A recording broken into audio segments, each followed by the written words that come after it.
Pues damos inicio a este curso de filosofía dentro de la Escuela de Teología Agnus Dei del Movimiento Cultural Cristiano.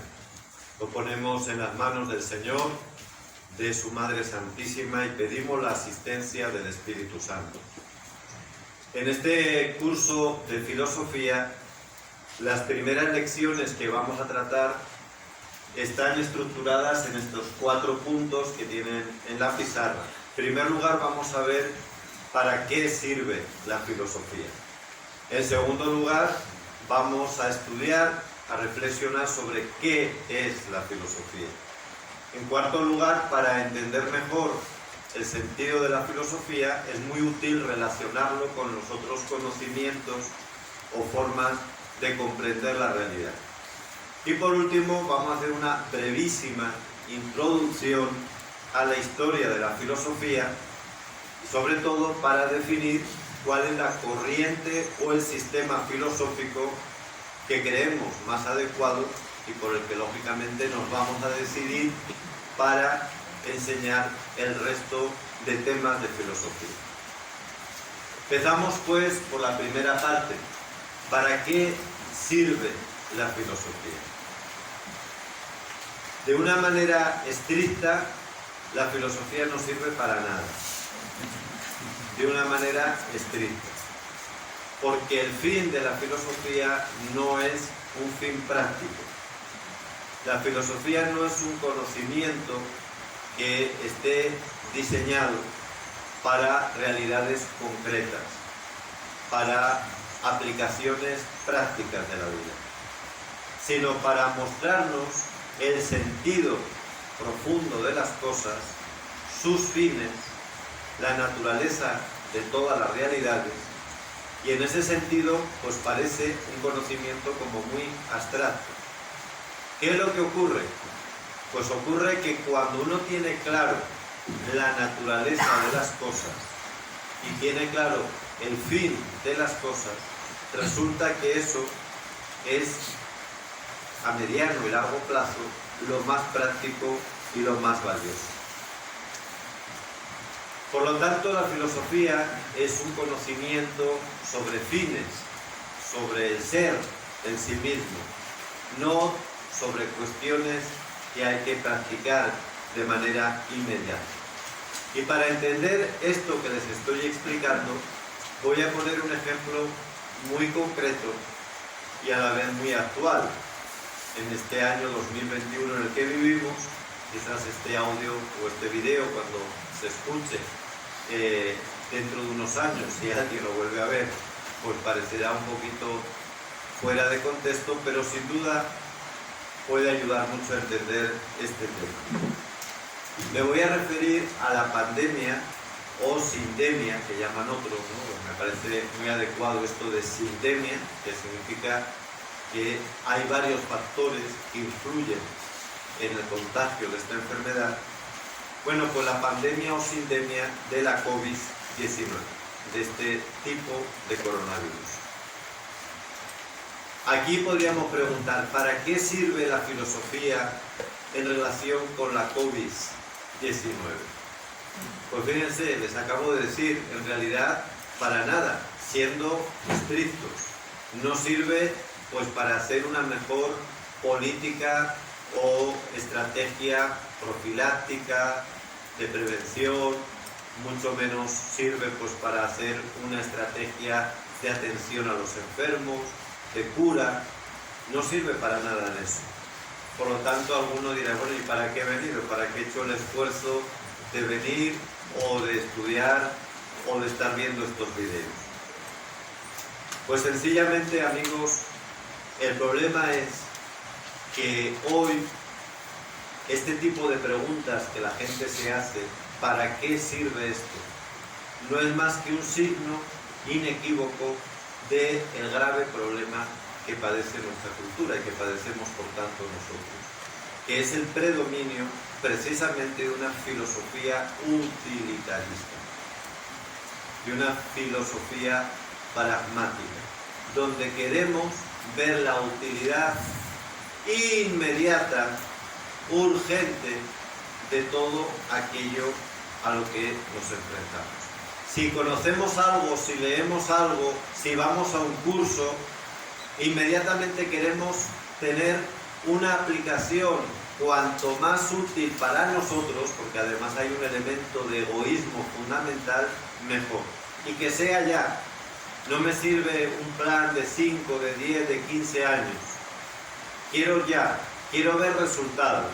Y quiero ver resultados que yo pueda experimentar, sobre todo sensiblemente, que me den más placer, que me dé más gusto, que me dé más dinero, que yo pueda prevalecer sobre los otros, que tenga éxito, es decir, que tenga poder. Y este, por lo tanto, repito, es un síntoma de la enfermedad que está padeciendo nuestra cultura. Y a todo esto no nos va a responder la filosofía, porque como dicen los clásicos, la filosofía de por sí es un pensamiento gratuito. Es importante esta idea, es un pensamiento que no tiene una contraprestación inmediata, sino que es un pensamiento por el mero placer, la mera alegría de reflexionar sobre las causas últimas de todo. Hay que tener placer, en el buen sentido de la palabra, alegría por la reflexión sobre los problemas de fondo, las causas últimas de toda la realidad.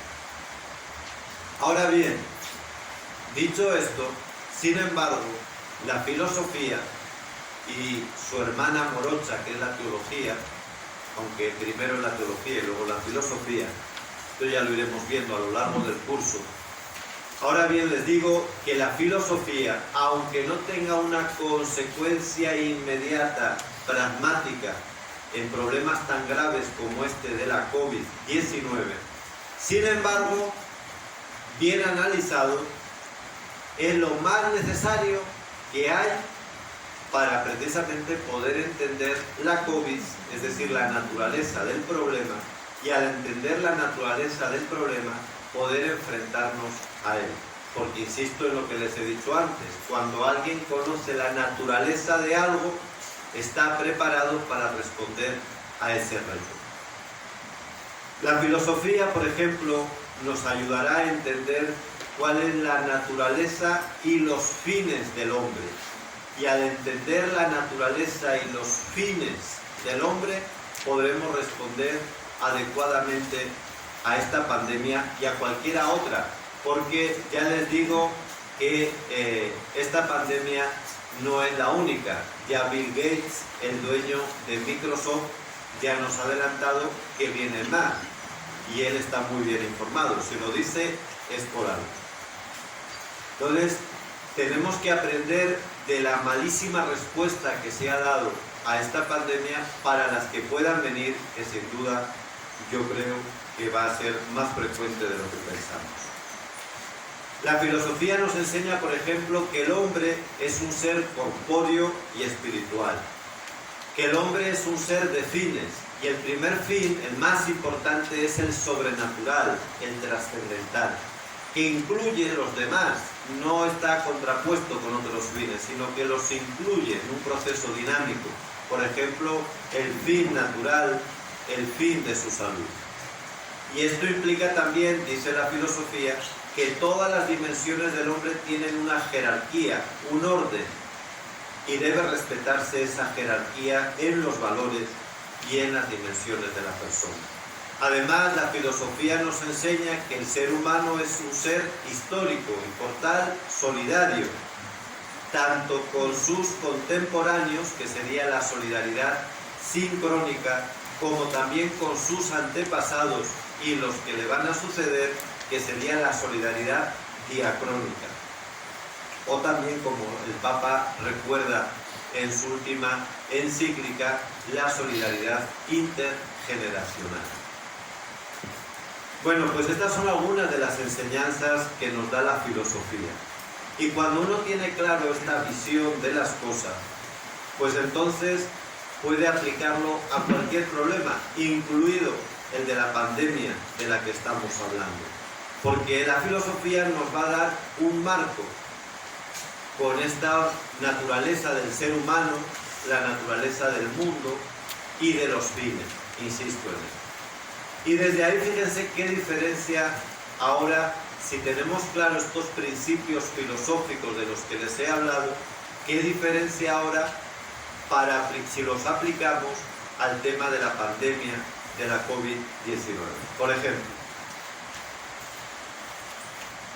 ¿por qué se le ha dado y se le da tantísima importancia a esta pandemia o sindemia cuando hay realmente otros problemas más graves dentro de esta jerarquía que hemos dicho del ser humano, otros problemas mucho más graves? Una mente educada en el pensamiento filosófico se hubiese dado cuenta inmediatamente que hay un abuso, una manipulación en este tema de la información sobre la pandemia. Porque enseguida le salta la alarma. Dice, esto no puede ser. Lo más importante en el mundo no puede ser una enfermedad que afecta sobre todo a países enriquecidos. No puede ser. Y no voy a entrar si el origen de la pandemia es zoonótico, es decir, de origen animal o artificial. Entre otras cosas porque China no quiere que lo sepamos. Ya saben que la última delegación de la Organización Mundial de la Salud que fue a investigar esto fue expulsada de China. Pero esto no es el objeto de un curso de filosofía. No voy a entrar a ello. Sin embargo, sí que voy a entrar, por ejemplo, a cómo la pandemia ha sido tratada exclusivamente como un problema que afecta a la dimensión de la salud corporal, es decir, a la dimensión material. Pero hemos dicho antes que la filosofía nos enseña que el ser humano no es solo material, no es solo cuerpo, no es solo salud física, es también espiritual. ¿Y qué referencia ha habido a esto? Nada.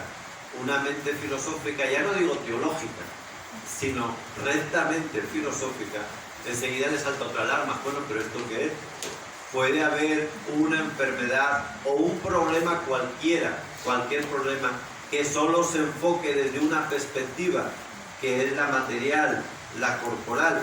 Pues aquí vemos como aquello que decíamos que la filosofía no sirve para nada, sin embargo, la mente filosófica está entrenada para que en cualquier situación le vayan surgiendo dudas, alarmas y respuestas. O por ejemplo, la forma en que se ha organizado la sociedad. Aunque esto es una cuestión que está entre la filosofía y otras ciencias, ¿no? Pero, ¿por qué esta pandemia se ha producido y se ha cultivado en las grandes urbes? ¿Son las grandes urbes un lugar humano para vivir? Esta es una pregunta muy interesante que, como les digo, está entre dos ciencias o más, ¿no? Otra pregunta muy importante que sí que afecta de lleno a la filosofía. ¿Qué tiene que ver y qué nos dice a nosotros que más del 80% de los muertos de la pandemia son mayores de 60 años? ¿Esto no nos tiene que encender alguna alarma? Y especialmente los que están en las residencias del llamado primer mundo, las residencias de ancianos, donde en algunos países la mitad de los muertos son de residencias de ancianos. Si tuviésemos mente filosófica, la pregunta sería, ¿son las residencias de ancianos morales? Esto nadie se lo está planteando, simplemente dicen, están muriendo los ancianos de las residencias, vamos a encerrarles todavía más. Hay ancianos que durante más de medio año no han podido besar a sus familiares. Y en vez de decir, esto es inhumano, acabemos con la residencia, no, vamos a encerrarles todavía más. Y como les decía también, la atención, el control de la información en torno a la pandemia. Ustedes saben, por ejemplo, que hay otras pandemias, porque afectan a mucha población de extensas zonas, está la definición de una pandemia, que tienen tanta mortalidad o más que esta del coronavirus, del que hablamos. Por ejemplo, la tuberculosis, que en el año 2018, en un año, ha matado o mató a tanta gente como ha matado el coronavirus hasta ahora. 1,5 millones de personas en un solo año. En un solo año. En 2019 probablemente sean más o tantas, y en 2020, etcétera, etcétera. Y por supuesto esto tiene también muchas repercusiones en la vida religiosa y eclesial, pero esto lo vemos en el segundo tema.